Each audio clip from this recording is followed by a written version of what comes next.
Daily ಬ್ರೇಕ್ಫಾಸ್ಟ್ಗೆ ಏನಪ್ಪಾ recipe ಮಾಡೋದು ಅನ್ನೋರಿಗೆ ನಾನಿವತ್ತು ಈ ಬಿಸಿಬೇಳೆ ಬಾತ್ ರೆಸಿಪಿನ ಶೇರ್ ಮಾಡ್ತಾ ಇದ್ದೀನಿ. ಈ ಬಿಸಿಬೇಳೆ ಬಾತ್ ಒಂದು ಹೆಲ್ದಿ ರೆಸಿಪಿ ಅಂತಾನೆ ಹೇಳ್ಬೋದು. ಮಾಡ್ಲಿಕ್ಕೂ ಕೂಡ ತುಂಬಾನೇ ಈಸಿ. ಬಿಸಿಬೇಳೆ ಬಾತ್ ಮಾಡ್ಲಿಕ್ಕೆ ಏನೆಲ್ಲ ಇಂಗ್ರೀಡಿಯೆಂಟ್ಸ್ ಬೇಕು ಅಂತ ನಾನು ಡಿಸ್ಕ್ರಿಪ್ಷನ್ ಬಾಕ್ಸ್ ನಲ್ಲಿ ಕೊಟ್ಟಿರ್ತೀನಿ, ದಯವಿಟ್ಟು ಚೆಕ್ ಮಾಡಿ. ಈಗ ಬಿಸಿಬೇಳೆ ಬಾತ್ ಹೇಗ್ ಮಾಡೋದು ಅಂತ ನೋಡೋಣ. ನಾನಿಲ್ಲಿ 1.5 ಗ್ಲಾಸ್ ಆಗುವಷ್ಟು ರೈಸ್ ನ ತಗೊಂಡಿದ್ದೀನಿ. ಅರ್ಧ ಕಪ್ ಆಗುವಷ್ಟು ತೊಗರಿ ಬೇಳೆನ ತಗೊಂಡಿದ್ದೀನಿ. ಒಂದ್ ಬೌಲಿಗೆ ಅಕ್ಕಿ ಮತ್ತೆ ತೊಗರಿ ಬೇಳೆನ ಹಾಕಿ ಚೆನ್ನಾಗಿ ವಾಶ್ ಮಾಡ್ಕೊಳ್ಬೇಕು. ಈಗ ಒಂದ್ ಕುಕ್ಕರ್ಗೆ ವಾಶ್ ಮಾಡಿ ಇಟ್ಟಿದ್ದ ರೈಸ್ ಮತ್ತೆ ತೊಗರಿ ಬೇಳೆನ ಹಾಕೊಳ್ಳೋಣ. ಈಗ ವೆಜಿಟೇಬಲ್ಸ್ ಗಳನ್ನ ಕಟ್ ಮಾಡಿ ಹಾಕೊಳ್ಬೇಕು. ನಾನಿಲ್ಲಿ 1 ಕಪ್ ಆಗುವಷ್ಟು ಕಟ್ ಮಾಡಿರೋ ಬೀನ್ಸ್ ಅನ್ನ ಹಾಕೊಂಡಿದ್ದೀನಿ. ಒಂದು ಬಿಗ್ ಸೈಜ್ ಆಲೂಗಡ್ಡೆನ ಕಟ್ ಮಾಡಿ ಸೇರಿಸ್ಕೊಳ್ಬೇಕು. ಅರ್ಧ ಕಪ್ ಆಗುವಷ್ಟು ಗ್ರೀನ್ ಬಟಾಣಿನ ನೈಟ್ ನೆನ್ಸಿಟ್ಟಿದ್ದೆ, ಅದನ್ನ ಹಾಕೊಳ್ತಾ ಇದ್ದೀನಿ. ಒಂದು ಬಿಗ್ ಸೈಜ್ ಆಗುವಷ್ಟು ಕ್ಯಾರೆಟ್ ಅನ್ನ ಕಟ್ ಮಾಡಿ ಹಾಕೊಳ್ಬೇಕು. ಒಂದು ಬಿಗ್ ಸೈಜ್ ಟೊಮೆಟೊನ ಸಣ್ಣದಾಗಿ ಚಾಪ್ ಮಾಡಿ ಹಾಕೊಳ್ಬೇಕು. ಟೊಮೆಟೊ ಸ್ಮಾಲ್ ಸೈಜ್ ಅಲ್ಲಿ ಇದ್ರೆ 2 ಟೊಮೆಟೊನ ಹಾಕೊಳ್ಬಹುದು. ಅರ್ಧ ಟೀ ಸ್ಪೂನ್ ಆಗುವಷ್ಟು ಅರಿಶಿನ ಪೌಡರ್ ಅನ್ನ ಹಾಕೊಳ್ಬೇಕು. ಹಾಗೆ ರುಚಿಗೆ ಎಷ್ಟು ಬೇಕೋ ನೋಡ್ಕೊಂಡು ಉಪ್ಪನ್ನ ಸೇರಿಸ್ಕೊಳ್ಳಿ. 1 ಟೇಬಲ್ ಸ್ಪೂನ್ ಆಗುವಷ್ಟು ಕುಕಿಂಗ್ ಆಯಿಲ್ ಹಾಕೊಳ್ಬೇಕು. ಹಾಗೆ 3 ಗ್ಲಾಸ್ ಆಗುವಷ್ಟು ನೀರನ್ನ ಹಾಕೊಳ್ಬೇಕು. ನಾನಿಲ್ಲಿ 1.5 ಗ್ಲಾಸ್ ಆಗುವಷ್ಟು ರೈಸ್ ಅನ್ನ ತಗೊಂಡಿದ್ದೀನಿ. 1.5 ಗ್ಲಾಸ್ ರೈಸ್ಗೆ 3 ಗ್ಲಾಸ್ ನೀರು ಬೇಕಾಗತ್ತೆ.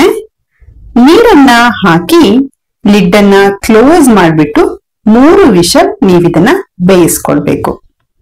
ಈಗ ಬಿಸಿಬೇಳೆ ಬಾತ್ಗೆ ಒಗ್ಗರಣೆನ ರೆಡಿ ಮಾಡ್ಕೊಳ್ಳೋಣ. ಒಂದ್ ಪಾತ್ರೆಗೆ 2 ಟೇಬಲ್ ಸ್ಪೂನ್ ತುಪ್ಪನ ಹಾಕೊಂಡಿದ್ದೀನಿ. ನೀವು ತುಪ್ಪದ ಬದಲಿಗೆ ಆಯಿಲ್ ಅನ್ನು ಕೂಡ ಹಾಕೊಳ್ಬಹುದು. ತುಪ್ಪನ ಹಾಕೊಂಡ್ರೆ ಬಿಸಿಬೇಳೆ ಬಾತ್ ಟೇಸ್ಟ್ ಮತ್ತೆ ಫ್ಲೇವರು ಚೆನ್ನಾಗಿ ಬರುತ್ತೆ. ತುಪ್ಪ ಬಿಸಿ ಆದ್ಮೇಲೆ 2 ಟೇಬಲ್ ಸ್ಪೂನ್ ಶೇಂಗಾನ ಹಾಕಿ ಹುರ್ಕೊಳ್ಬೇಕು. ಶೇಂಗಾ ಮುಕ್ಕಾಲು ಭಾಗ ಫ್ರೈ ಆದ್ಮೇಲೆ 10 ರಿಂದ 12 ಗೋಡಂಬಿನ ಹಾಕೊಳ್ಬೇಕು. ಗೋಡಂಬಿನ ಹಾಕಿ ಲೈಟ್ ಬ್ರೌನ್ ಕಲರ್ ಬರೋ ಹಾಗೆ ನೀವಿದನ್ನ ಫ್ರೈ ಮಾಡ್ಕೊಳ್ಳಿ. ಹೀಗೆ ಫ್ರೈ ಮಾಡ್ಕೊಳ್ಳೋದ್ರಿಂದ ಬಿಸಿಬೇಳೆ ಬಾತ್ ತಿನ್ನುವಾಗ ಅಲ್ಲಲ್ಲಿ ಶೇಂಗಾ ಮತ್ತೆ ಗೋಡಂಬಿ ಬಾಯಿಗೆ ಸಿಗ್ತಾ ಇದ್ರೆ ಟೇಸ್ಟ್ ತುಂಬಾನೇ ಚೆನ್ನಾಗಿರತ್ತೆ. ಶೇಂಗಾ ಮತ್ತೆ ಗೋಡಂಬಿನ ಹುರಿದಾದ್ಮೇಲೆ ಒಂದ್ ಪ್ಲೇಟಿಗೆ ತೆಗೆದು ಇಟ್ಕೊಳ್ಳೋಣ.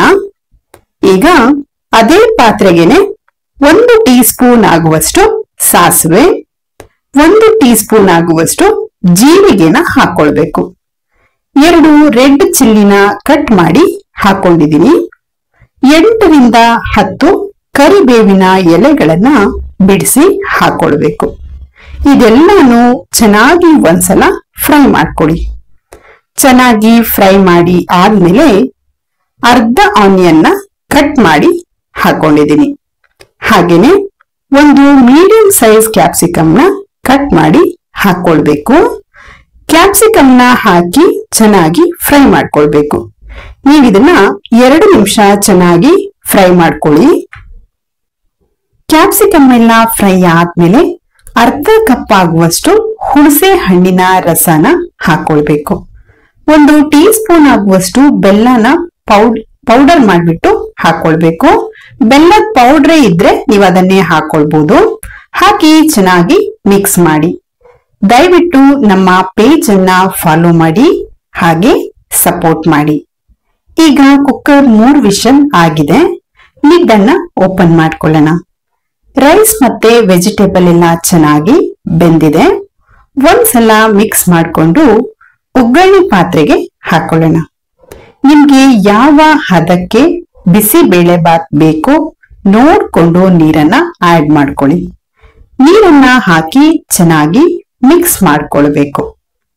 ಮಿಕ್ಸ್ ಮಾಡಿ ಆದ್ಮೇಲೆ ರುಚಿಗೆ ಉಪ್ಪನ್ನ ಹಾಕೊಳ್ಳಿ. ನಾವು ವೆಜಿಟೇಬಲ್ ಮತ್ತೆ ರೈಸ್ ಬೇಯಿಸುವಾಗ ಉಪ್ಪನ್ನ ಹಾಕಿದ್ವಿ, ಹಾಗಾಗಿ ನೋಡ್ಬಿಟ್ಟು ಉಪ್ಪನ್ನ ಸೇರಿಸ್ಕೊಳ್ಳಿ. 3 ಟೇಬಲ್ ಸ್ಪೂನ್ ಆಗುವಷ್ಟು ಬಿಸಿಬೇಳೆಬಾತ್ ಪೌಡರ್ ಅನ್ನ ಹಾಕೊಳ್ಬೇಕು. ಬಿಸಿಬೇಳೆಬಾತ್ ಪೌಡರ್ ಅನ್ನ ಹಾಕಿ ಚೆನ್ನಾಗಿ ಮಿಕ್ಸ್ ಮಾಡ್ಕೊಳ್ಬೇಕು. ರೈಸ್ ಜೊತೆ ಬಿಸಿಬೇಳೆಬಾತ್ ಪೌಡರ್ ಚೆನ್ನಾಗಿ ಎಲ್ಲ ಕಡೆ ಮಿಕ್ಸ್ ಆಗ್ಬೇಕು. ಆ ರೀತಿ ಮಿಕ್ಸ್ ಮಾಡ್ಕೊಳ್ಳಿ. ಇನ್ನು ಯಾರನ್ನ ನಮ್ಮ ಚಾನೆಲ್ಗೆ ಸಬ್ಸ್ಕ್ರೈಬ್ ಮಾಡಿಲ್ಲ, ದಯವಿಟ್ಟು ಸಬ್ಸ್ಕ್ರೈಬ್ ಮಾಡಿ. ಹಾಗೆ ಪಕ್ಕದಲ್ಲಿ ಬರುವ ಬೆಲ್ ಬಟನ್ ಅನ್ನ ಪ್ರೆಸ್ ಮಾಡಿ. ನಾವು ಅಪ್ಲೋಡ್ ಮಾಡುವ ಹೊಸ ವಿಡಿಯೋಗಳು ನಿಮಗೆ ನೋಟಿಫಿಕೇಶನ್ ಅಲ್ಲಿ ಬರುತ್ತೆ. ದಯವಿಟ್ಟು ನಮ್ಮ ಚಾನೆಲ್ಗೆ ಸಪೋರ್ಟ್ ಮಾಡಿ. ನನಗೆ ಪಾತ್ರೆ ಸ್ವಲ್ಪ ಸಣ್ಣದಾಯ್ತು, ಹಾಗಾಗಿ ಕುಕ್ಕರ್ಗೆ ಶಿಫ್ಟ್ ಮಾಡ್ಕೊಂಡಿದ್ದೀನಿ. ಇವರೇನು 2 ಪಾತ್ರೆಯಲ್ಲಿ ಬಿಸಿಬೇಳೆ ಬಾತ್ನ ಮಾಡಿದ್ದಾರೆ ಅಂತ ಅನ್ಕೊಳ್ಬೇಡಿ. ಮಿಕ್ಸ್ ಮಾಡ್ಕೊಂಡಾದ್ಮೇಲೆ ನಾವು ಮೊದಲಿಗೆ ಫ್ರೈ ಮಾಡಿ ಇಟ್ಟಿದ್ದ ಶೇಂಗಾ ಮತ್ತೆ ಗೋಡಂಬಿನ ಹಾಕೊಳ್ಬೇಕು.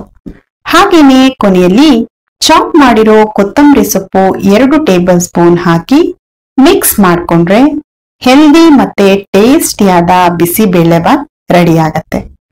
ಈ ಬಿಸಿಬೇಳೆ ಬಾತ್ ಜೊತೆಲಿ ಖಾರ ಬೂಂದಿ ಹಾಕೊಂಡು ತಿಂತಾ ಇದ್ರೆ ಸೂಪರ್ ಟೇಸ್ಟಿ ಆಗಿರತ್ತೆ. ನೀವು ಕೂಡ ಮನೆಯಲ್ಲಿ ಟ್ರೈ ಮಾಡಿ. ವಿಡಿಯೋ ಇಷ್ಟ ಆದ್ರೆ ಲೈಕ್ ಮಾಡಿ, ನಿಮ್ಮ ಫ್ಯಾಮಿಲಿ ಮತ್ತೆ ಫ್ರೆಂಡ್ಸ್ ಜೊತೆ ಶೇರ್ ಮಾಡಿ. ಇನ್ನು ಯಾರೆಲ್ಲ ಸಬ್ಸ್ಕ್ರೈಬ್ ಮಾಡದೆ ನಮ್ಮ ವಿಡಿಯೋನ ನೋಡ್ತಾ ಇದ್ದೀರಾ, ದಯವಿಟ್ಟು ಸಬ್ಸ್ಕ್ರೈಬ್ ಮಾಡಿ. ಹಾಗೆ ಪಕ್ಕದಲ್ಲಿ ಬರುವ ಬೆಲ್ ಬಟನ್ ಅನ್ನ ಪ್ರೆಸ್ ಮಾಡಿ. ನಮ್ಮ ಚಾನೆಲ್ಗೆ ಸಪೋರ್ಟ್ ಮಾಡಿ. Thank you for watching.